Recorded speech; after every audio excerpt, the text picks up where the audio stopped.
അങ്ങനെയൊന്നും അല്ല ശാന്തേടത്തി. എങ്ങനെയായാലും പെണ്ണ് നമ്മളെ കൂട്ടരായിരിക്കും നിർബന്ധമാണ്. ഇല്ലെങ്കിൽ നമ്മൾ ബന്ധുക്കാർക്കൊക്കെ എങ്ങനെ പരിചയപ്പെടുത്തി കൊടുക്കുക? നമ്മുടെ കുടുംബത്തിൽ നിന്ന് ഇതുവരെ ആരും പുറത്തേക്ക് കേട്ടിട്ടൊന്നും ഇല്ലല്ലോ.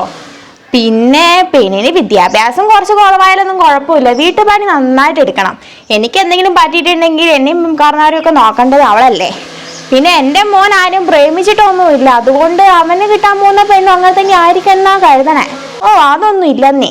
പിന്നെ നമ്മൾ പോന്നൊരു 10-25 പവൻ കൊടുത്തിട്ടുണ്ടല്ലോ, അപ്പൊ അത്രയെങ്കിലും കിട്ടിയായിരുന്നെങ്കിൽ കൊള്ളായിരുന്നു. നമ്മൾ ശ്രീധരത്തിന്റെ ആയിരുന്നു നിർബന്ധമൊന്നും പറയുന്നില്ല കേട്ടോ. എന്തായാലും സമയമുണ്ടല്ലോ, അവൻ അത്രയും വയസ്സല്ലേ ആയിട്ടുള്ളൂ. സമയമുണ്ട്, കുറച്ച് താമസിച്ചാലും വേണ്ടില്ല ശാന്തേടത്തി.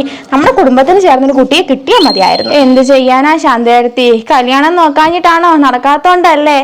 എത്ര പെണ്ണ് കണ്ടു എൻ്റെ മോന്, എന്നിട്ട് ഒന്നും അങ്ങ് ശരിയാവുന്നില്ലാന്നേ.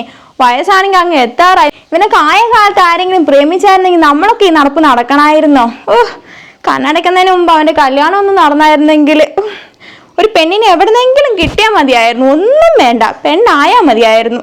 എൻ്റെ കൊച്ചിൻ്റെ കല്യാണം ഒന്നും നടക്കണേ ഈശ്വരാ.